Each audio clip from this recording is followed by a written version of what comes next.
The mafia boss was stepping toward his black SUV when something small and desperate brushed against his tattooed hand.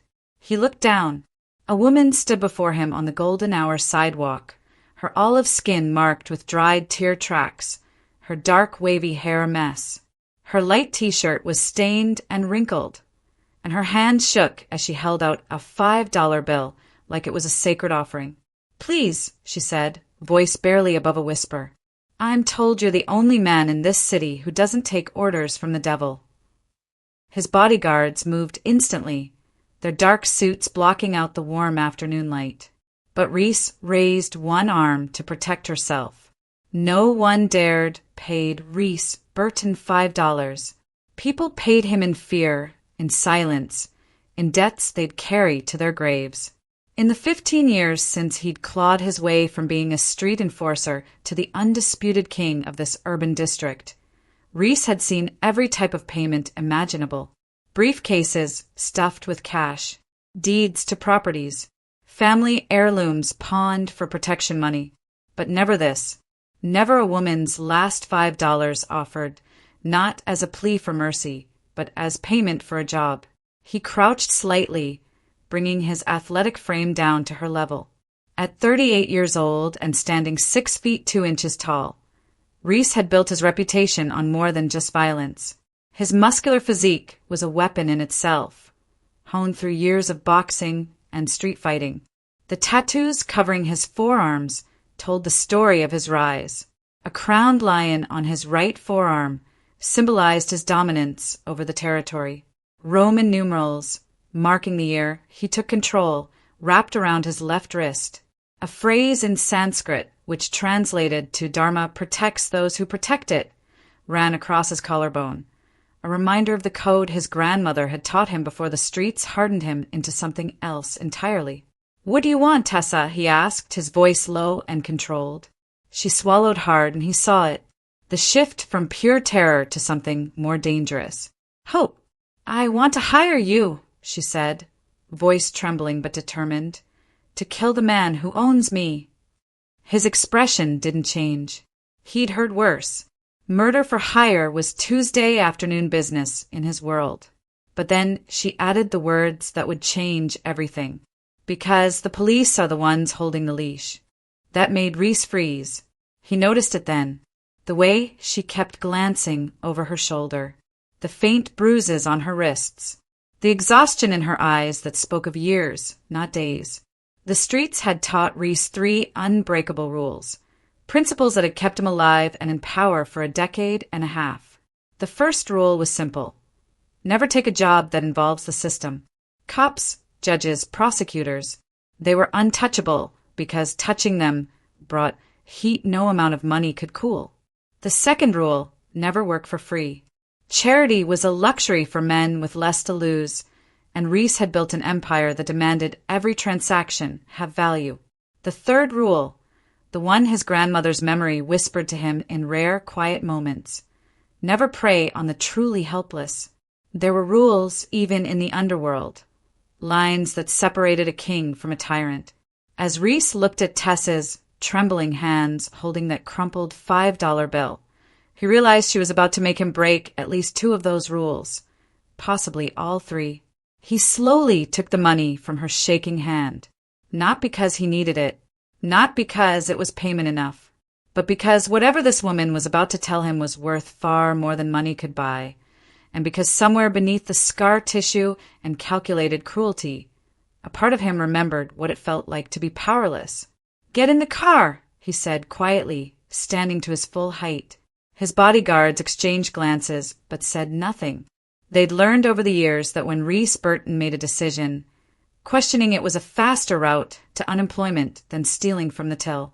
Reese had built his kingdom on precision and reputation. He controlled 8 square blocks of the urban district, territory that generated more money in a month than most legitimate businesses saw in a year. Protection rackets, sure. That was the foundation. But Reese had diversified. Underground gambling operations that attracted high rollers from 3 states over. Import and export businesses that operated in the gray areas of the law, moving luxury goods that avoided traditional taxation. legitimate investments in real estate and local businesses that gave him eyes and ears on every corner. His headquarters was a renovated warehouse on the east side of his territory, converted into a fortress that looked like a successful logistics company from the outside. 3 floors of offices, meeting rooms, and living quarters for his most trusted men.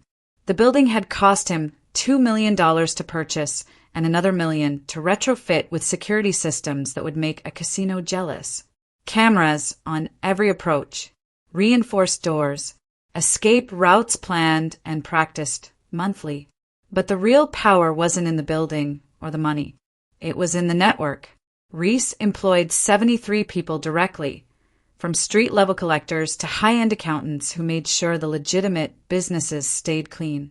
Another 200 people in the district paid him tribute and in exchange received his protection, which in this neighborhood was worth more than any police patrol could provide. The protection was real, not just an extortion scheme dressed up in friendly language. When the Ramirez crew from the south side tried to expand into Reese's territory 3 years ago, he'd shut them down in 48 hours with such surgical precision that they never tried again. When a string of home invasions started targeting elderly residents in the northwest corner of his district, Reese's men found the perpetrators in less than a week and delivered them gift-wrapped to the police with enough evidence to guarantee convictions.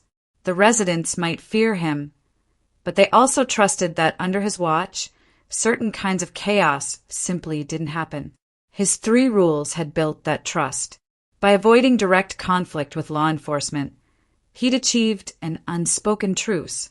The cops knew he existed, knew what he did, but as long as he kept the violence contained and the bodies from piling up, they focused their resources elsewhere. By never working for free, he'd established that his word and his protection had value, which meant people took his promises seriously. And by refusing to prey on the genuinely helpless, by occasionally turning away business that crossed certain lines, he'd earned a strange kind of respect, even from those who had every reason to hate him.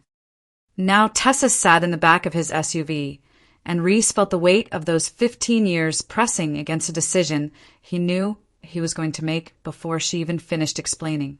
The woman who'd given him $5 hadn't just hired muscle. She'd hired the one man in this city with enough power to challenge a system that had failed her, and enough ghosts in his past to care about doing it. The safe house was 20 minutes away, tucked into a quiet residential neighborhood where Reese owned a duplex under a shell company's name. His driver, a man named Vincent, who'd been with him for 8 years, navigated the streets with practiced efficiency while Reese sat in silence, studying Tessa through the rearview mirror. She'd stopped shaking, but her fingers kept twisting together in her lap, working through some internal calculation of whether she'd just made the smartest or stupidest decision of her life. The duplex had served various purposes over the years. Sometimes it housed people who needed to disappear for a while until business disputes cooled down. Other times it provided temporary shelter for witnesses Reese needed to keep alive long enough to testify in ways that benefited his interests. The place was clean, furnished with basic necessities, and most importantly, unknown to anyone outside his inner circle. Vincent pulled into the detached garage and closed the door behind them before anyone got out. Standard protocol. Reese led Tessa through the interior entrance into a modest living room with worn but comfortable furniture. Evening light filtered through curtains that stayed perpetually drawn. He gestured toward the couch. "Sit. Tell me everything." Tessa lowered herself onto the cushions, like someone who'd forgotten how to trust furniture not to collapse beneath her. For a long moment she stared at her hands, and Reese let the silence stretch. He'd learned that people who'd survived trauma needed space to find their words, and rushing them only produced fragments when he needed the complete picture. "His name is Julian Thorne," she finally said. "We've been married for 7 years. Before that, we dated for 2. Everyone thinks he's perfect." The name meant something. Reese's mental database of the city's power players flagged it immediately. Julian Thorne owned Thorne Development Corporation, a real estate empire that had reshaped the city's skyline over the past decade. Shopping complexes, luxury condominiums, mixed-use developments that replaced working-class neighborhoods with boutique coffee shops and artisanal bakeries. The man had a net worth somewhere north of $80 million and a reputation as a philanthropist who donated generously to civic causes. "Go on," Reese said, settling into the chair across from her. "Julian likes control," Tessa continued, her voice gaining strength as she spoke. "When we first met, I thought he was just particular about things. Organized. Successful men are like that, right? He'd suggest what I should wear to events.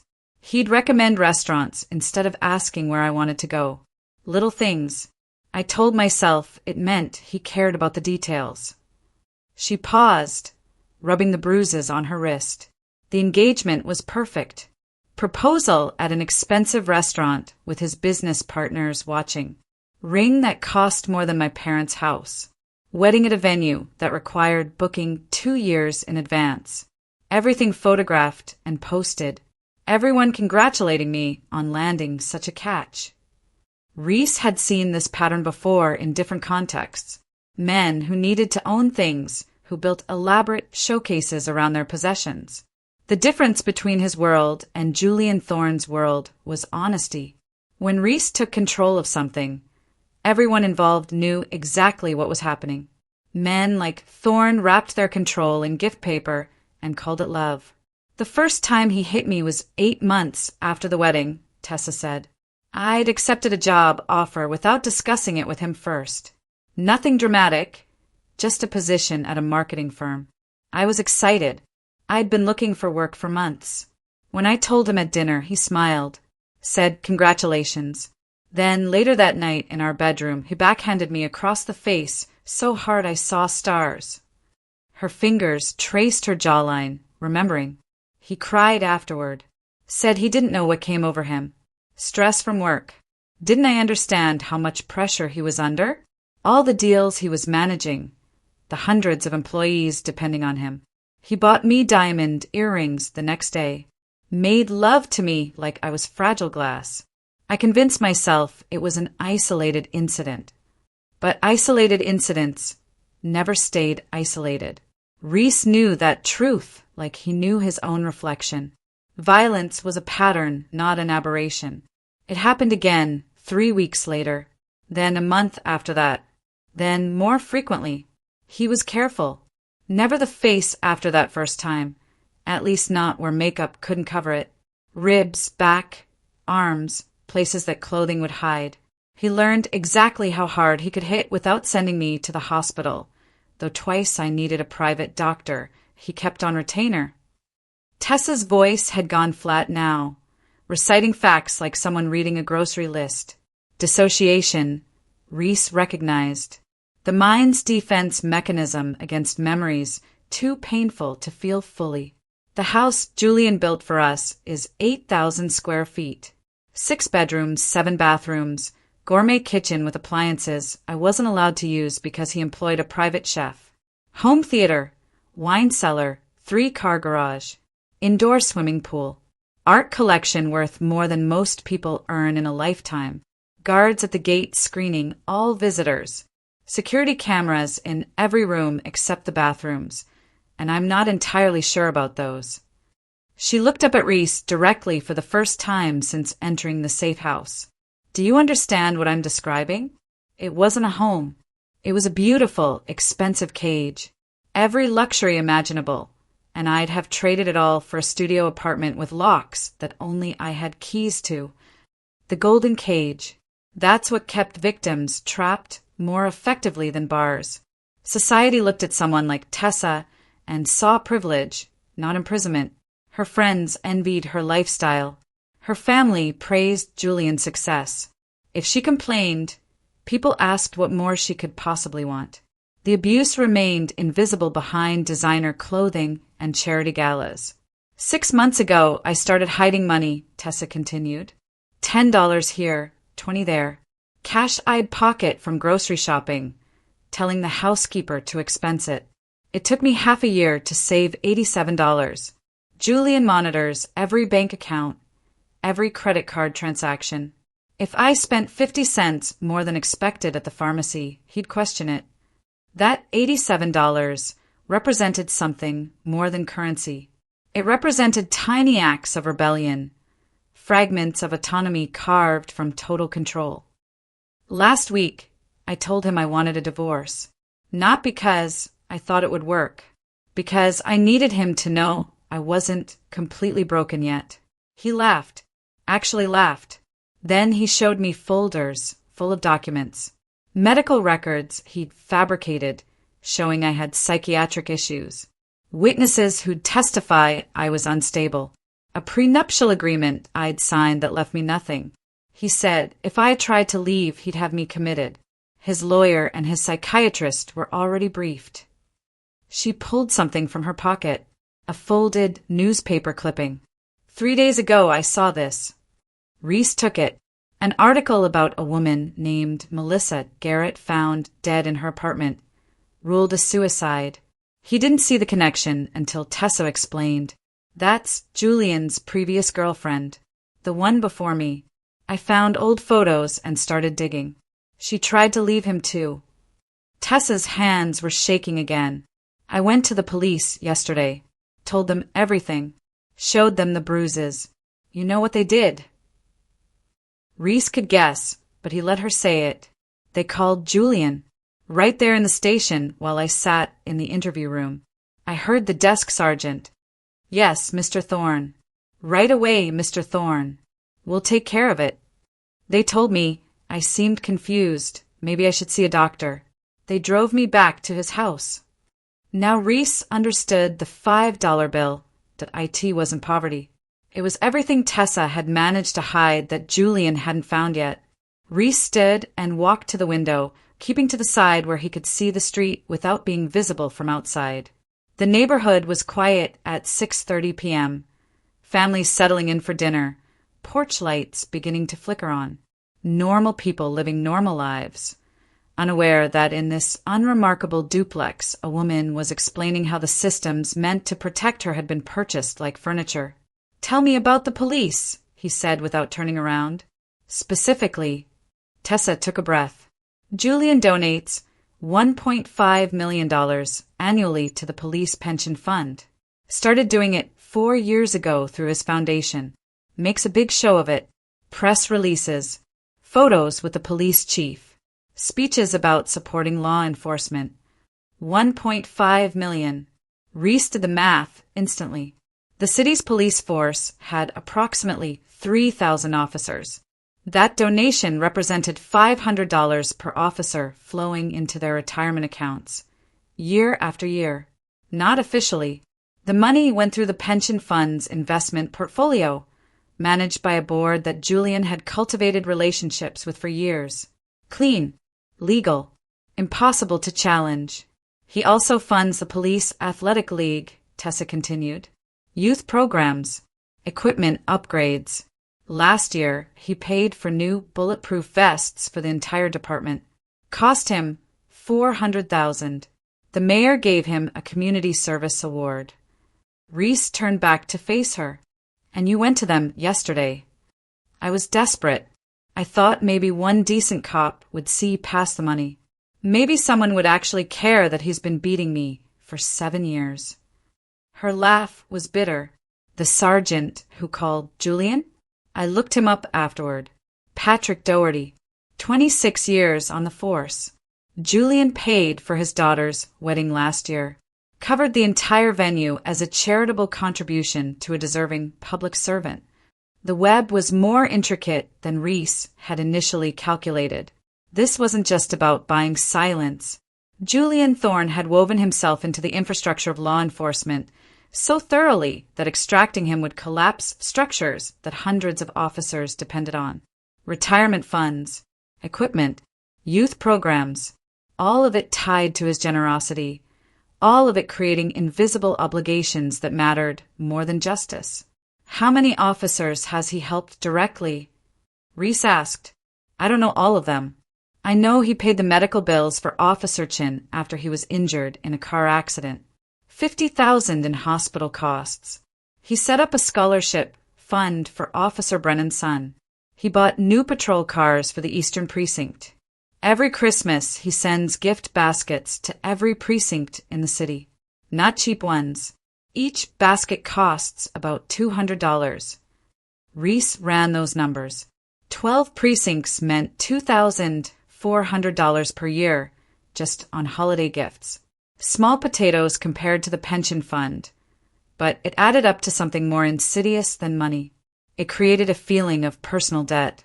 Officers who'd never met Julian Thorne felt grateful to him because he'd made their jobs easier, their retirements more secure, their families safer. The police union president, Tessa said quietly. Frank Sullivan. Julian employs his wife. She's the director of community outreach at Thorne Development. Makes $120,000 a year. I've seen her at the office twice in 3 years. It's a salary for doing nothing except keeping her husband loyal. There it was. The freeze that Reese felt spreading through his chest wasn't fear. He'd stopped being afraid of things years ago. It was recognition. He was looking at a system he couldn't simply threaten or outmuscle. Julian Thorne hadn't bought the police through obvious corruption. He'd purchased them through 1,000 acts of legal generosity that created a network of obligation impossible to untangle. What about the federal authorities? Reese asked. FBI? State investigators? Julian donates to political campaigns. Both parties. He maxes out contributions every election cycle. The state attorney general? Julian raised $300,000 for his campaign. The governor? They golf together. I've served them dinner at our house. Reese sat back down, processing. In his world, power was simple. Territory, muscle, reputation. You controlled what you could defend, and everyone understood the rules. But Julian Thorne operated in a different arena entirely, one where power flowed through campaign contributions and charitable foundations, where violence wore a tuxedo and violence victims got escorted home by the same officers who should have protected them. You're telling me, Reese said slowly, that your husband has built a wall around himself using the entire law enforcement apparatus of this city. And he did it legally. Mostly legally, Tessa corrected. The fabricated medical records aren't legal. The threats are assault. But proving any of it means going through a system he owns.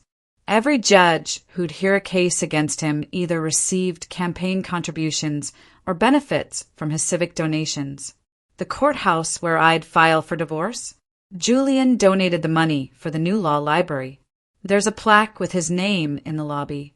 This was why Tessa had come to him with $5 instead of $500,000. Money wasn't her problem. Access to resources wasn't her problem. The entire legitimate system designed to help people in her situation had been compromised so thoroughly that her only option was to hire a criminal. Reese thought about his 3 rules. Never take a job that involves the system. But the system was already involved, already complicit, already corrupted. Never work for free. But $5 wasn't payment, it was symbolism. Never prey on the truly helpless. But helping Tessa meant becoming prey himself to forces that could destroy everything he'd built. There's more, Tessa said. 2 months ago, I tried to leave anyway. Got as far as the bus station. Julian found me in 90 minutes. You want to know how? Reese did. He called the police. Reported me as a missing person suffering from a mental health crisis. They pulled footage from traffic cameras, traced my route, and had 3 patrol cars surrounding me before I could buy a ticket. They brought me home. Gently, kindly. Told Julian they'd found me safe. One of the officers patted his shoulder and said he was lucky to have such a devoted wife who'd come back to him. The cruelty of it struck Reese harder than outright violence would have. Julian had turned the machinery of protection into machinery of imprisonment, and done it so smoothly that the operators didn't even realize they were guards in a private prison. The pension fund donation comes up for renewal next month, Tessa added. Julian told me last week that he's increasing it to $2 million annually. Announced it at a press conference. Every officer in this city now knows their retirement just got more secure, and they know who to thank. Reese looked at the $5 bill on the table between them. This wasn't a job. This was a declaration of war against an opponent who'd fortified himself with the very institutions meant to stop men like Reese. Taking this on meant breaking all three of his rules, meant risking everything he'd built over 15 years, meant potentially making himself a target of law enforcement attention he'd spent his entire career avoiding. "Why me?" he finally asked. "You could have hired private security, left the country, taken that $87 and bought a bus ticket to somewhere he'd never find you." Tessa met his eyes. "Because you're the only person in this city who doesn't need anything from Julian Thorne. You can't be bought because you already have money. You can't be threatened because you're scarier than anything he can send. And most importantly, you have something he doesn't." "What's that?" "A reputation for keeping your word." Reese sat in silence for 30 seconds, weighing a decision that would redefine everything he'd built. His empire operated on predictability. Clients knew what they'd get. Enemies knew what would happen if they crossed certain lines. The police knew where the boundaries were. Taking Tessa's $5 meant stepping outside every calculation that had kept him alive and powerful for 15 years. But she was right. Julian Thorne had purchased immunity from every legitimate avenue of justice, and that offense against a natural order bothered Reese more than he wanted to admit. Men like him existed in the shadows precisely because systems like the law were supposed to work. When those systems became tools of oppression rather than protection, the shadows had to push back. "Stay here tonight," Reese said, standing. "Vincent will bring you food. There's a bedroom upstairs, bathroom with everything you need. Don't leave this house. Don't make phone calls. Don't contact anyone. Understand?" Tessa nodded, relief and terror mixing on her face in equal measure. "One more question. Does your husband know where you went today?" "No. I told the housekeeper I was going to the salon. I have until 10 p.m. before he expects me home." Reese checked his watch. 6:45 p.m. That gave him 3 hours and 15 minutes before Julian Thorne realized his wife wasn't coming back. Good.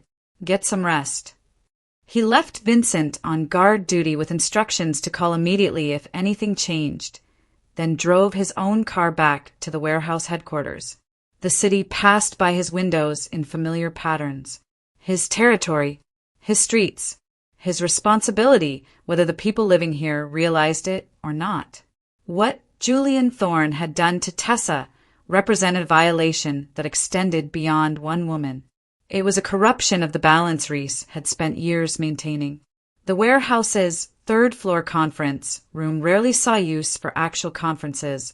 Mostly it stored overflow inventory from the import business and provided a secure space for sensitive conversations. Reese sent encrypted messages to 6 phones, calling in his core leadership. No details, just the time and place. 7:30 p.m. required attendance.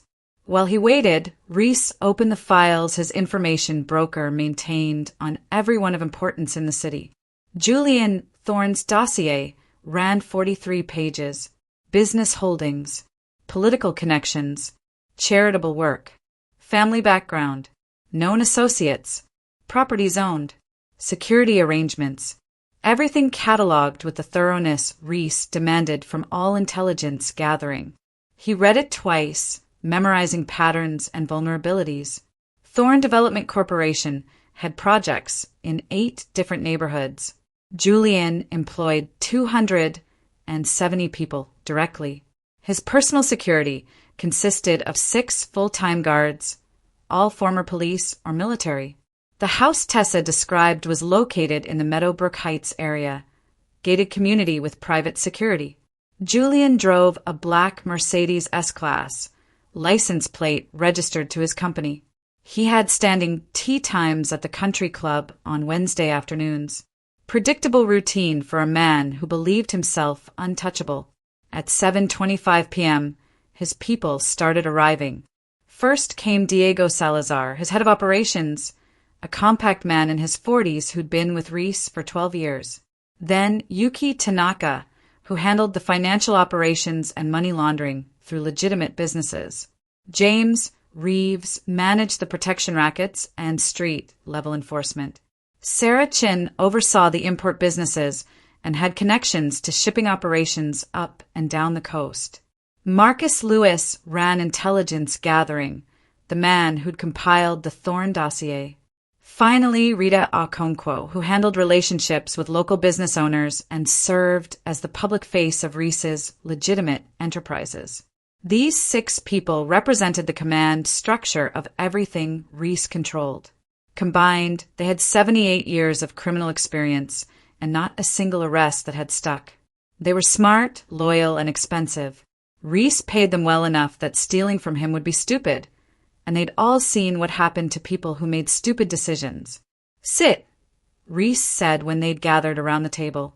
He remained standing, a physical reminder of hierarchy. "We have a job. It's different from our usual work, and it's going to bring heat. Anyone who wants to walk away, do it now. No questions, no penalties." Nobody moved. They'd been through too much together to bail on a mystery. Reese pulled out his phone and displayed a photo on the large screen mounted on the wall. The image showed Tessa's arms, covered in bruises at various stages of healing. Purple, yellow, green. The timeline of violence written on skin. He swiped to the next photo, her back, then her ribs. Medical documentation from the private Dr. Julian kept on retainer. Photos Tessa had secretly copied and kept hidden in her phone. This woman's husband has been beating her for 7 years. She went to the police yesterday. They called her husband and drove her back to him. Reese let that sink in. Her husband is Julian Thorne. Sarah Chun whistled softly. Thorne Development. That Julian Thorne. The same. He owns the police through pension fund donations and direct payoffs disguised as charitable giving. She can't divorce him because he's fabricated evidence of mental illness and has psychiatrists ready to testify she's unstable. She can't run because he uses police resources to track her. She can't go to federal authorities because he's bought political protection through campaign contributions. So she came to me. What did she pay? Diego asked. Reese pulled the $5 bill from his pocket and placed it on the table. Everything she had. The silence stretched. These were people who understood the economics of crime. Protection payments ran thousands per month. Contract work started at $10,000 for simple jobs. They'd once been paid $80,000 to make a witness disappear before trial. $5 was insulting, laughable, impossible. We aren't collecting tonight, Reese said quietly. We're cleaning. This man thinks he's above everyone. Police courts the law itself. He's built a fortress using civic responsibility as camouflage. We're going to show him that money can't buy immunity from consequences. James Reeves leaned forward. You're talking about going after someone who owns the cops. That breaks your first rule. My rules kept me safe in a world that made sense, Reese replied. But this doesn't make sense. A system that protects abusers and imprisons victims isn't a system worth respecting. We're not fighting law enforcement. We're fighting the corruption of it. Yuki Tanaka pulled up Thorne's financials on her tablet, scanning quickly. His net worth exceeds $80 million. He could hire armies. He could make our lives expensive. He could try, Reese agreed, but he's used to buying people. We can't be bought. He's used to authority protecting him. We don't answer to authority.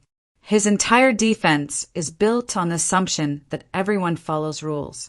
We're going to teach him what happens when someone doesn't. Rita Okonkwo looked at the photos on the screen, then at Reese. What's the objective? Get her out safely? Kill him? Destroy his business? All of it, Reese said. We get her free. We dismantle his protection. We make sure he faces consequences. And we do it in a way that doesn't bring federal heat down on our operations. That's a lot of moving parts, Diego observed. Then we'd better be smart about it. Reese pulled up a map of the city on the screen. Thorne thinks he's untouchable because he's integrated himself into the system. We're going to pull him out of it piece by piece until he's standing alone with nowhere to hide. Marcus, I need complete surveillance on his movements starting now. Sarah, I need supply chain information on his developments. Diego, gather the crew. Nobody collects tonight. We have different work. The meeting ended at 8:15 p.m., and within 20 minutes, Reese's organization shifted from its normal Tuesday evening operations into something it hadn't done in years. Pure surveillance and intelligence gathering without the profit motive. Diego sent encrypted messages to 18 different people, pulling them off collection routes and protection detail rotations. The night crews who usually handled the gambling operations and late shift security got redirected. By 9:00 p.m., Reese had eyes distributed across 6 critical locations. Marcus Lewis worked fastest. He'd built his intelligence network over 8 years, cultivating relationships with parking attendants, security guards, delivery drivers, and cleaning staff across the city. People who were invisible to the wealthy but saw everything. Within 40 minutes, Marcus had current locations on 4 of Julian Thorne's 6 personal security guards and confirmation that Julian himself was still at his office in the Thorne Development Tower downtown. The tower was a 23-story monument to Julian's success, glass and steel rising from what used to be a working-class neighborhood before his developments priced out everyone who'd lived there for generations. Thorne Development occupied floors 18 through 23, with Julian's personal office on the top floor. Marcus had 2 people positioned in the coffee shop across the street, another in the parking garage, and a 4th working the evening cleaning shift on floor 17. Sarah Chun pulled up the building schematics and security protocols for camera systems covering the garage.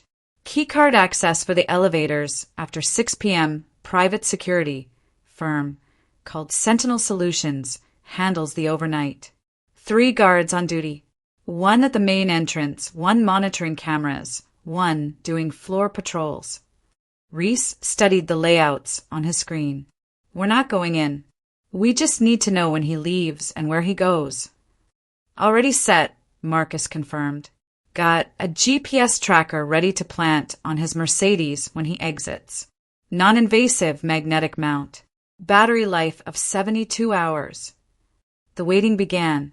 Surveillance required patience that ran contrary to the action-focused nature of most criminal work. Reese's people were good at it because he paid them to be thorough rather than fast. At 9:45 p.m., the cleaner on floor 17 reported unusual activity. Julian had called an emergency meeting. 6 people arrived within 20 minutes, including his head lawyer, his personal assistant, and his director of security. That's not normal, Rita Okonkwo said from her position monitoring communications.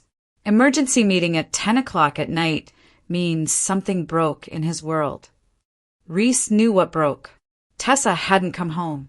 By now, Julian would have called the house multiple times, would have contacted the salon and discovered she never had an appointment, would have checked with the housekeeper who'd last seen her leaving at 5:30 p.m. 4.5 hours missing. For a man who tracked his wife's every movement, that was an eternity. The team in the coffee shop reported increased activity. More cars arriving. Julian's security chief, a former police lieutenant named Derek Hawthorne, showed up at 10:22 p.m. Then 2 patrol officers in an unmarked car, not responding to a call, just visiting. He's mobilizing, Diego observed. Calling in markers already. Marcus had audio equipment positioned in the parking garage that picked up fragments of conversation as people entered and exited. Not enough for full sentences, but keywords. Missing. Find her. 48 hours. That last phrase repeated twice, loud enough for the recorder to catch clearly. Reese felt the timeline compressing. 48 hours. Julian was giving himself 2 days to locate Tessa before implementing whatever backup plan he'd prepared for this exact scenario. The meeting upstairs continued until 11:30 p.m. When people finally started leaving, Reese's team photographed every face, documented every vehicle. Julian emerged at 11:51 p.m., flanked by Derek Hawthorne and another security guard. They walked with the urgency of men who'd just received marching orders. Marcus's street team waited until the Mercedes pulled from its reserved parking spot on the third level, then smoothly attached the GPS unit beneath the rear bumper while the car paused at the garage exit gate. Professional work. 8 seconds, no detection. The Mercedes drove toward Meadowbrook Heights, Julian's gated community. Standard route. But Sarah, monitoring traffic patterns, noticed something. 3 vehicles following him in formation. Professional spacing. He's expanded his security detail. Julian wasn't just looking for Tessa. He was preparing for problems. That meant he understood his wife hadn't simply gotten lost or had car trouble. Understood she'd made a move against him. Men who controlled everything through careful planning hated surprises, and Tessa had just become the biggest surprise of Julian Thorne's life. At 12:45 a.m., Marcus's network picked up something else. A phone call traced through one of the police officers who'd visited Julian's office. The conversation lasted 7 minutes. Keywords captured included cabin, Riverside County, and critically, cleanup. Marcus pulled property records immediately.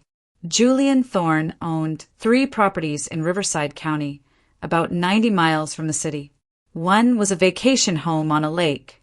Another was undeveloped land purchased for future projects. The third was a hunting cabin on 80 acres of isolated forest, purchased 8 years ago through a shell company that sat at the end of a private road, surrounded by dense woods. No neighbors within 2 miles. The kind of place where screams wouldn't carry and vehicles could come and go unseen. Diego pulled up ownership records. Property is registered to something called Evergreen Holdings, LLC. Same company owns a crematorium in Riverside County. The implications hung in the air like smoke. Julian Thorne hadn't just purchased a remote cabin for weekend getaways. He'd built infrastructure for disposal, the kind of planning that took years, and suggested Tessa might not be his first victim.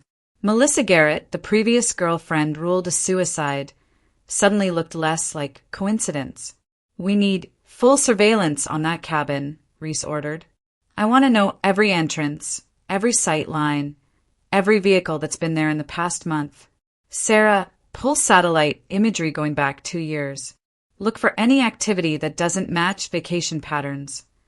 By 2:30 a.m., the picture grew clearer and darker. The cabin had seen 4 confirmed visits in the past 18 months, all outside hunting season. Each visit lasted less than 6 hours. Vehicles arrived and departed in the middle of the night. One visit, 14 months ago, coincided with a missing person report for a woman named Ashley Porter, who'd been dating a business associate of Julian's. The case went cold after 3 weeks. Yuki Tanaka, who'd been quietly running financial analysis, spoke up. The crematorium Evergreen Holdings owns? It reported 12 above-average operating months in the past 3 years. Small upticks in natural gas usage. Nothing that would trigger investigation, but inconsistent with reported body counts. They were looking at a serial pattern. Julian Thorne hadn't just abused Tessa. He'd built a system for making problems disappear, and he'd done it with the same methodical planning he brought to his real estate empire. The cabin was his killing room. The crematorium was his eraser. And the police who owed him favors would help make sure nobody asked difficult questions. At 3:15 a.m., the GPS tracker showed movement. Julian's Mercedes leaving his house heading north. Not toward his office. Not toward any of his legitimate properties. Toward the highway that led to Riverside County. "He's going to the cabin," Diego said unnecessarily. Everyone saw it. Marcus pulled up real-time traffic data. At this hour, 90-minute drive. He'll be there by 4:45 a.m. Reese stood. "Get the crew mobilized. We move in 6 hours. I want full tactical prep and everyone armed." This isn't collection work anymore. The warehouse transformed into a tactical operations center within 30 minutes. Diego pulled weapons from the secured armory on the second floor, items that hadn't seen use in 3 years. 9mm handguns, Remington shotguns, 2 AR-15 rifles for distance coverage, body armor rated for pistol rounds, communications equipment, night vision goggles, medical supplies in case things went wrong. The crew assembled looked nothing like street enforcers anymore. They looked like a military unit preparing for insertion. Reese changed into dark, tactical clothing, leaving behind the gold chain and street appearance that defined his public image. Black cargo pants with reinforced knees, long-sleeved compression shirt under a tactical vest, boots with ankle support. He strapped a Glock 19 to his right hip and a combat knife to his left calf. This version of Reese Burton was the one very few people ever saw, the soldier beneath the kingpin. The team consisted of 12 people. Reese, Diego, James Reeves, and 9 others who'd proven themselves reliable under pressure. Sarah and Yuki stayed behind to coordinate communications and monitor police frequencies. Rita would handle any public-facing problems that emerged. Marcus continued intelligence gathering, tracking the GPS unit that showed Julian's Mercedes had indeed arrived at the Riverside County cabin at 4:52 a.m. Latest satellite imagery, Marcus said, displaying enhanced photos on multiple screens. Cabin is 2,000 square feet, single story. 2 entrances. Front door facing the access road, back door on the north side. For windows on each side. Propane tank for heating and cooking. Generator for backup power. No visible security cameras on the exterior, but assume internal surveillance. James studied the terrain. Forest comes within 20 feet of the structure. Good concealment for approach. Access road is gravel, half-mile from the main highway. 1 vehicle, currently present besides Julian's Mercedes. Black Suburban. Registered to Sentinel Solutions. The security company. Julian had brought backup. That meant at least 2 additional people inside, possibly more. Derek Hawthorne, the former police lieutenant, almost certainly. Maybe other guards. The tactical calculation shifted from simple extraction to potential armed confrontation. Rules of engagement, Reese said, addressing the team. We're not there to kill anyone unless they force it. Primary objective is securing evidence of Julian's crimes. Secondary objective is neutralizing his security without creating bodies that bring federal investigation. Understood? Everyone nodded. They'd worked together long enough to function without excessive communication. Diego would lead the second unit, covering the rear exit. James handled communications and perimeter security. Reese would lead the entry team through the front, using surprise and speed to overwhelm any resistance. 3 vehicles departed the warehouse at 5:45 a.m. 2 black SUVs and 1 van containing additional equipment. The drive to Riverside County took 97 minutes in pre-dawn traffic. They stopped 3 miles from the cabin to finalize preparations and synchronize watches. 6:57 a.m. The sun would rise in 43 minutes, ending the darkness that favored their approach.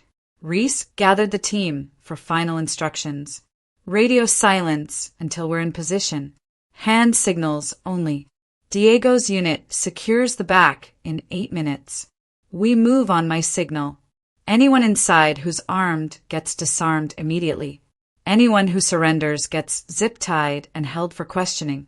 Julian Thorne does not leave that cabin until I say so. The approach began at 7:03 a.m. Reese led his 5-person team through the forest, moving with practiced silence over terrain thick with pine needles and underbrush. His athletic training served him well here. At 6 feet 2 inches and 215 pounds of muscle, he moved with the balance of someone who'd spent years conditioning his body for exactly this kind of physical demand. Boxing had taught him footwork. Street fighting had taught him awareness. 15 years of surviving in a violent world had taught him patience. They reached the tree line bordering the cabin at 7:11 a.m. Reese used night vision to scan the structure. Lights on inside. 2 figures visible through the front windows. Movement suggested a third person toward the rear of the building. No external guards, which made sense for a property Julian thought remained secret. Diego's voice crackled softly in Reese's earpiece. Rear position secured. Ready on your signal. Reese waited, watching the patterns. 1 security guard paced near the front window, talking on a phone. The second guard appeared to be in what looked like a kitchen area. Julian himself stood in the center room, visible through a gap in the curtains. He was gesturing emphatically, clearly agitated. The missing wife had disrupted his controlled world, and Julian Thorne was a man unused to disruption. At 7:17 a.m., the guard near the window stepped away, moving deeper into the cabin. Reese saw his opening. He signaled his team. They moved in perfect coordination, crossing the 20 feet of open ground in 8 seconds. The front door was solid wood with a deadbolt lock. Reese could have picked it given time, but time was a luxury they didn't have. James positioned the battering ram, a compact hydraulic unit that delivered maximum force with minimal noise compared to traditional rams. 1 strike. The door frame splintered inward. Reese went through first, Glock raised, sweeping the room in a smooth arc his boxing coach would have recognized as identical to the footwork they'd drilled 10,000 times. The guard near the window turned, reaching for the weapon at his hip. Reese closed the distance in 3 strides, athletic speed combined with tactical training. He grabbed the guard's wrist before the weapon cleared the holster, twisted, and used the man's momentum to slam him face first into the wall. The guard dropped, stunned. James zip-tied his hands in 5 seconds. Shouting erupted from the back of the cabin. Diego's team had breached simultaneously. The second guard met the same fate, overwhelmed by superior numbers and the shock of the sudden assault. Within 40 seconds of entry, Reese's team controlled the cabin. Julian Thorne stood frozen in the center of the main room, a phone still clutched in his hand. He wore expensive casual clothing that looked absurd in the rough cabin environment. Khaki pants, designer sweater, leather shoes meant for country club floors, not rural property. His expression cycled through confusion, anger, and finally fear as recognition hit. "Reese Burton," Julian said, trying to inject authority into his voice. "Do you have any idea what you've just done? I'll have every cop in 3 counties here in 20 minutes. Reese walked toward him slowly, each step deliberate. His muscular frame dominated the space, and he watched Julian unconsciously step backward. "Make the call. Let's see how fast they respond when you're 90 miles outside your purchased jurisdiction." Julian's hand tightened on the phone, but he didn't dial. Couldn't dial, because calling the police meant explaining why he was at a remote cabin at 7:20 a.m. with armed security, and smart criminals understood when authorities would ask questions they didn't want to answer. Because calling the police meant explaining why he was at a remote cabin at 7:20 a.m. with armed security, and smart criminals understood when authorities would ask questions they didn't want to answer. Reese watched the calculation play across Julian's face. The man was used to buying solutions, but standing in his secret property surrounded by people who'd bypassed every defense he'd built, Julian finally understood that money had limits. His 2 security guards sat zip-tied against the wall, and Derek Hawthorne, the former police lieutenant, looked less like a professional protector and more like someone regretting his employment choices. "Search the place," Reese ordered. His team spread through the cabin with systematic efficiency. James started in the bedroom. Diego took the back rooms. Reese kept his attention on Julian, watching for any move toward weapons or panic buttons that might exist in a property designed for dark purposes.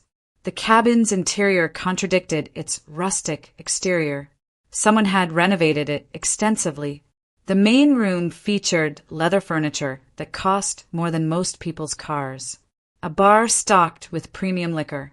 Entertainment system with a television that seemed absurd in a location without cable service. But underneath the luxury veneer, certain details told different stories. Heavy-duty cleaning supplies in quantities that exceeded normal use. Industrial plastic sheeting rolled in the closet. A drain in the concrete floor of the back room that suggested purposes beyond simple plumbing. "You've made a serious mistake," Julian said, trying to regain control through intimidation. "I have resources you can't imagine. Connections that reach further than your small territory. One phone call and you'll have problems that make your current life look peaceful." Reese moved closer, invading Julian's personal space. At 6 feet 2 inches, he had 3 inches on the developer, and his muscular frame made Julian's gym-maintained physique look decorative rather than functional. "I've been threatened by better men than you. Survived wars you've only read about in newspapers. You think buying police pensions makes you dangerous? You're a coward who pays other people to do violence while you hide behind lawyers and political donations." Julian's jaw tightened. "I'm offering you a deal. Name your price. $5 million transferred to any account you want, anywhere in the world. Walk away. Forget this happened. Everyone goes home happy. $5 million. Reese almost smiled. "That's your opening offer? You insult both of us. $10 million, then," Julian said quickly, desperation creeping into his voice.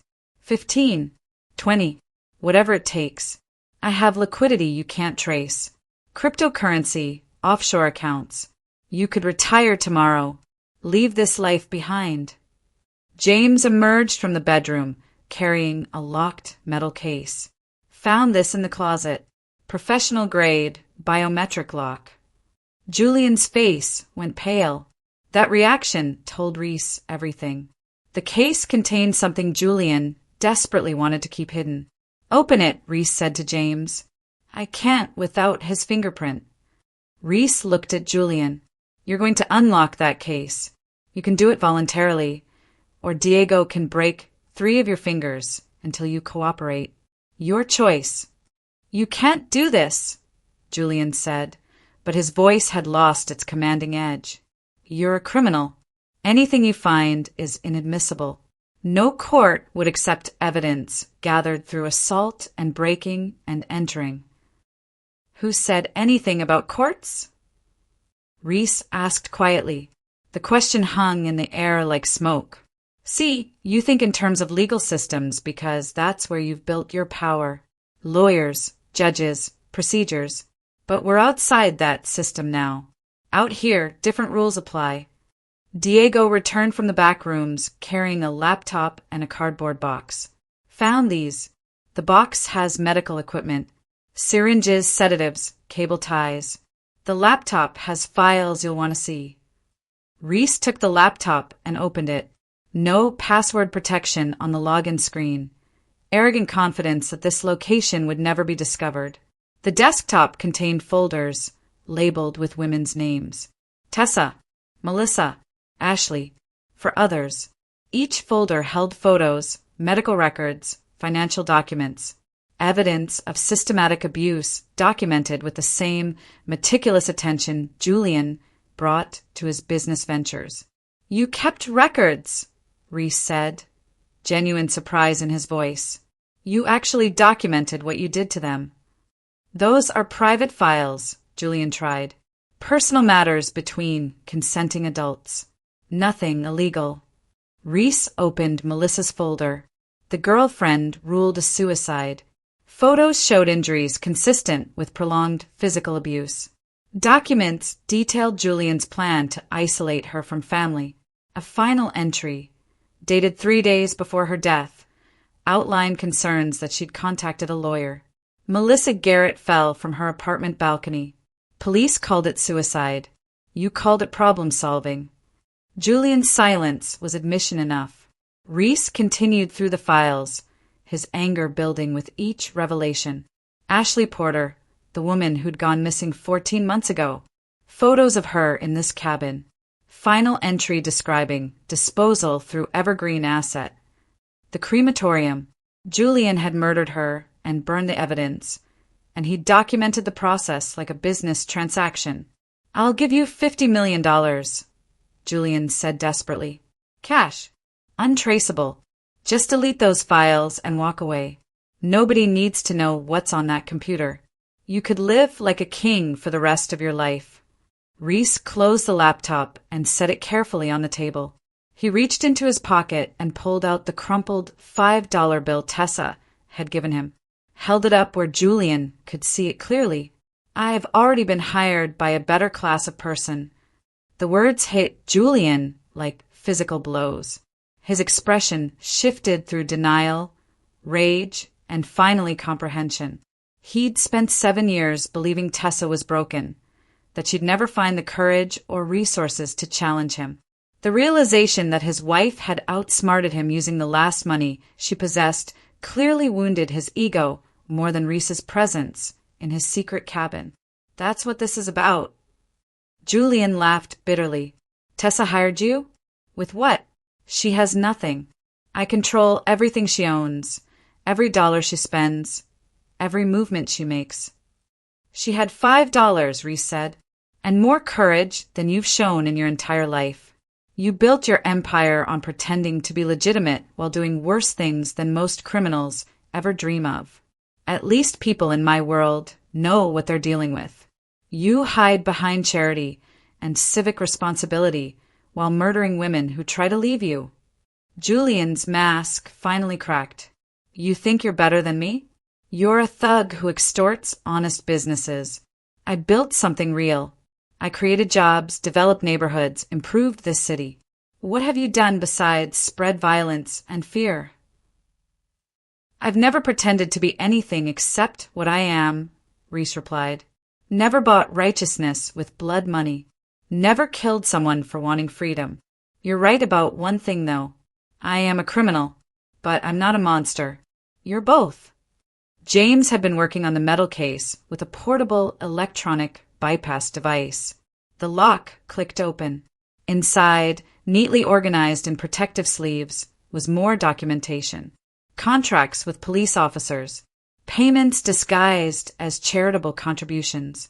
Compromat on city officials. Julian hadn't just bought protection. He'd built an insurance policy against anyone who might investigate him. Leverage that could destroy careers and reputations. "This is your real empire," Reese said, looking through the documents. "Not the buildings or the developments. This network of corruption and blackmail. How many people have you hurt to keep it running?" Julian said nothing. The fight had drained from him. Reese photographed every document in the metal case, every folder on the laptop, every piece of evidence the cabin contained. James coordinated with Sarah back at the warehouse, uploading files through encrypted channels to secure servers Reese maintained for exactly this purpose. By 8:15 a.m., they had complete digital copies of Julian's entire criminal archive. Insurance against the original evidence somehow disappearing. "Pack everything," Reese ordered. "Laptop, documents, the medical equipment. We're taking all of it." Diego supervised the loading while Reese made a phone call. The number connected to a man named Robertson, a detective in the Internal Affairs Division who'd maintained an uncomfortable but functional relationship with Reese for 6 years. Their arrangement was simple. Reese provided information on corrupt officers, and Chin investigated without asking questions about sources. It was mutually beneficial. Chen built a reputation as an incorruptible investigator, and Reese eliminated police officers whose corruption exceeded the boundaries of their unspoken truce. "It's early," Chin said when he answered, voice rough with sleep. "I have something for you, bigger than anything I've given you before." A pause. Chun was careful, always calculating the cost of accepting information from criminals. "How big?" "Citywide corruption network. Documentation of payoffs to 47 officers across 6 precincts. Blackmail material on 2 judges and a city councilman. Evidence of at least 3 murders covered up through police cooperation.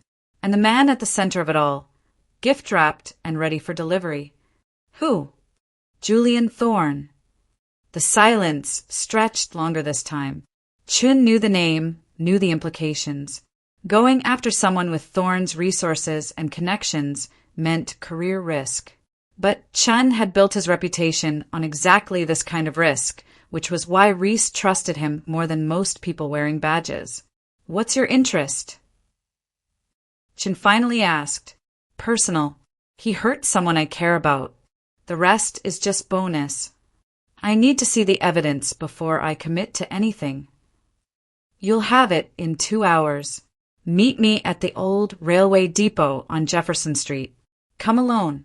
Bring no backup, no wire, no recording devices. Just you. That's not how this works, Mr. Burton. I can't accept evidence obtained illegally. Everything you're describing would be inadmissible in court. Then don't use it in court. Use it to know where to dig. Every document, I give you points to legitimate sources you can subpoena. Bank records, property transfers, communication logs. I'm handing you the map. You follow it to evidence that will stand up to any defense lawyer Julian can buy. Chin exhaled slowly. 2 hours. Jefferson Street. This better be what you claim. Reese ended the call and turned to Julian, who'd been listening with growing desperation. You're about to meet one of the 3 honest cops in this city. He doesn't like me, doesn't trust me, but he hates corruption more than he hates criminals. Everything you've done is about to become his personal crusade. He won't be able to touch me, Julian said, trying to summon defiance. My lawyers will bury him in motions. I'll be out in hours. Maybe. But you'll be out while every cop you've paid off starts wondering if their name is in my files.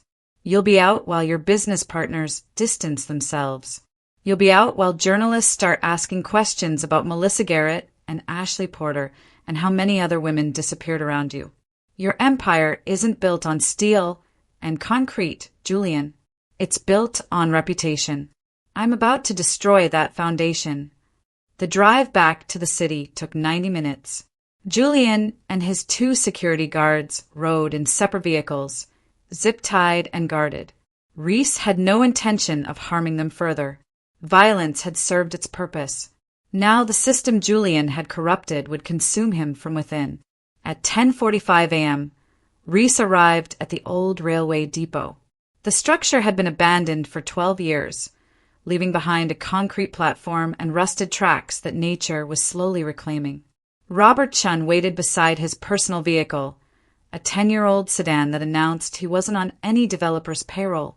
Chen was in his early 50s, Korean-American, with the lean build of someone who ran daily and the suspicious eyes of someone who'd seen too many good intentions corrupted. He watched Reese approach with the wariness of someone meeting a predator under truce conditions. Where's Thorne? Chen asked. Secured. You'll get him after you've verified the evidence. Reese handed over 2 hard drives and the original documents from the cabin. Everything's cataloged. Police payoffs are in folder 1. Judicial corruption in folder 2. The murders are folder 3. Financial records proving everything are folder 4. Chun connected one hard drive to his laptop and began scanning files. His expression hardened as he scrolled through the evidence. 5 minutes became 10. 10 became 20. Finally, he looked up. This is enough to launch investigations into half the department. If it's authentic. It's authentic. Every document has metadata. Every payment has corresponding bank records you can subpoena. Every photo has timestamp and location data. I'm giving you everything you need to build cases that will survive any legal challenge. Why? Chin asked bluntly. You've operated in this city for 15 years by staying out of police business. Now you're handing me evidence that will create chaos in multiple precincts. What changed? Reese considered the question. A woman gave me $5 to do what you couldn't. Save her from a monster who bought immunity with charitable donations. I don't want her money. I want her free. Everything else is just making sure Julian Thorne never hurts anyone again. Chin studied him for a long moment. Where is she? Safe. And she's staying that way until Julian is behind bars with charges that will stick. I'll need her testimony eventually, for the domestic abuse charges, at minimum. You'll get it, when she's ready, when you can guarantee her safety doesn't depend on cops he's purchased. Reese gestured to the hard drives. Everything you need is there. Julian's at a location I'll provide once you've secured a warrant. His security team is contained. Your move, detective. Chin began packing the evidence into his vehicle. This makes us even. Every favor you've earned over 6 years is burned. After today, if our paths cross again, I'm arresting you. Understood. One more thing. Reese handed him a flash drive. Tessa Thorne's documented injuries. Medical records from the private Dr. Julian kept on parole. Photos spanning 7 years. Testimony from household staff who witnessed abuse. Everything you need for a domestic violence case that won't require her to face him in preliminary hearings. Chin took the flash drive and nodded once. Professional acknowledgement between two men who existed on opposite sides of the law but occasionally found common ground. Within 20 minutes, Chun had left with enough evidence to dismantle Julian Thorne's empire. Reese provided the cabin's location through an encrypted message, then returned to the warehouse to wait for the machinery of justice to begin grinding. The arrest happened at 1:43 p.m. Reese watched it unfold through news broadcasts that lit up every screen in his operations center. Julian Thorne, flanked by internal affairs detectives, being led from his downtown office in handcuffs. The perp walk was public, cameras capturing every moment for the evening news. His lawyers swarmed immediately, shouting about illegal searches and demanding immediate release. But Chin had been thorough. The warrant was airtight, built on anonymous tips that led investigators to the cabin, where they discovered evidence in plain view. Everything admissible, everything documented properly. By 3:00 p.m., the police commissioner held a press conference. Julian Thorne faced charges including murder, conspiracy, domestic violence, witness tampering, and corruption of public officials. The list stretched across 2 pages. Bail was set at $50 million, which Julian could technically afford, but the judge added electronic monitoring and surrendered passport. Flight risk was too high given the evidence of the cabin's intended purpose. The media frenzy exceeded Reese's expectations. Reporters discovered Melissa Garrett's case, Ashley Porter's disappearance, and began connecting dots that painted Julian as a serial abuser who'd hidden behind philanthropic reputation for years. The police pension fund donation became a scandal itself. Officers whose retirements depended on that money now faced public scrutiny about whether they'd been bought. The police union president resigned at 4:30 p.m. after journalists revealed his wife's no-show job at Thorne Development. Reese watched it all with satisfaction. This was better than violence. Julian's empire was collapsing under its own corrupted weight, and every person who'd enabled him now scrambled to distance themselves. Partners announced they were dissolving business relationships. Politicians returned campaign contributions. The mayor who'd given Julian a community service award now claimed he'd always had concerns about the developer's business practices. At 6:15 p.m., Reese drove to the safe house where Tessa had spent the past 36 hours in protective isolation. Vincent reported she'd been glued to the television, watching her nightmare end in real time. Reese found her sitting on the couch, eyes red from crying, but expression lighter than he'd seen since she'd handed him that $5 bill. "Is it real?" she asked when he entered. "Or is this another trick? Another game he's playing?" "It's real. The charges will stick. Chin is thorough, and the evidence is overwhelming. Julian will spend the next 20 years fighting legal battles he can't win." Tessa covered her face with her hands. The tears came harder now, but these were different. Relief, grief, disbelief all mixed together. 7 years of imprisonment ending in 48 hours because she'd gambled everything on a criminal with a reputation for keeping his word. "What happens now?" she finally asked. "Now you disappear for a while. I have a property in another state, completely off the books. You'll stay there until the preliminary hearings are over. Once Julian is indicted by the grand jury, you'll be safe enough to testify. My lawyers will handle your divorce proceedings. Everything you need, every resource, I'll provide it." "Why are you doing this?" The $5 was symbolic. "We both knew I couldn't actually pay you." Reese sat in the chair across from her, the same position he'd taken when she first told her story. "I built my reputation on 3 rules. Never involve the system. Never work for free. Never prey on the helpless. You made me break all 3 rules. You know what I learned? Sometimes the rules need breaking." He pulled the $5 bill from his pocket, smoothed it carefully, and set it on the table between them. "Keep it. You might need to hire someone else one day."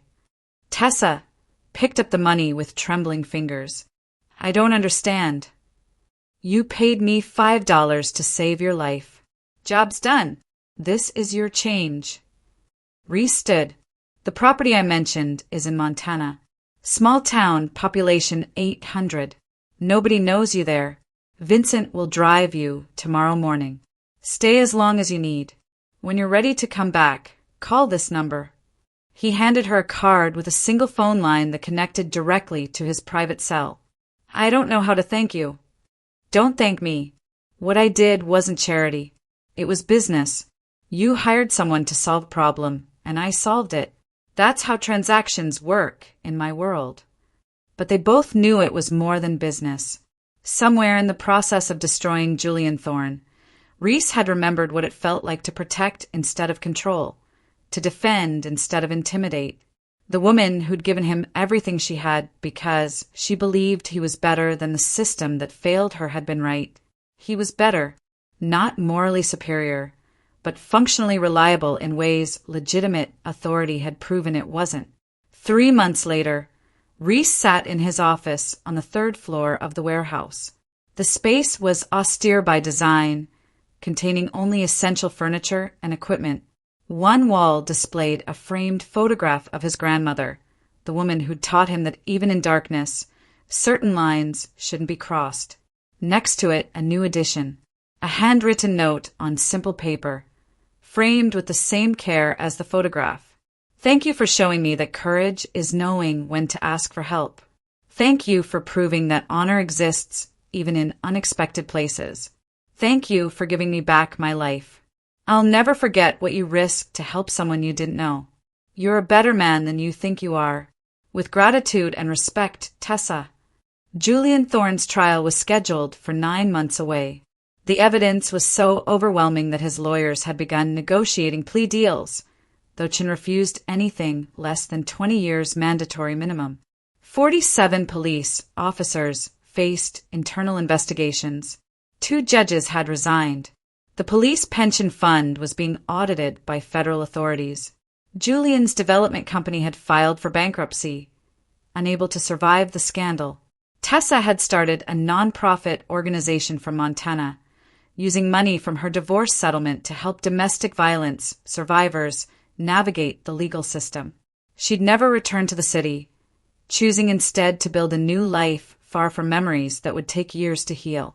She called Reese once a month, brief conversations that reassured him she was safe and growing stronger. Diego entered the office, carrying weekly reports on their territory operations. Collections are up 8%. The new businesses on the east side are all current on payments. Quiet week overall. Reese nodded, reviewing the numbers. Life had returned to normal patterns. Territory to manage, money to collect, conflicts to resolve. But the note on his wall reminded him that normal wasn't the only way to operate. Sometimes breaking your own rules taught you which rules actually mattered and which ones just kept you comfortable. The $5 bill was gone, returned to Tessa, but the memory of it remained. A woman's courage, measured in everything she had left. Reese Burton had built his kingdom on power and fear. But that crumpled bill had taught him something more valuable. Sometimes the smallest payments carried the heaviest weight, and sometimes the best transactions were the ones that couldn't be calculated in dollars.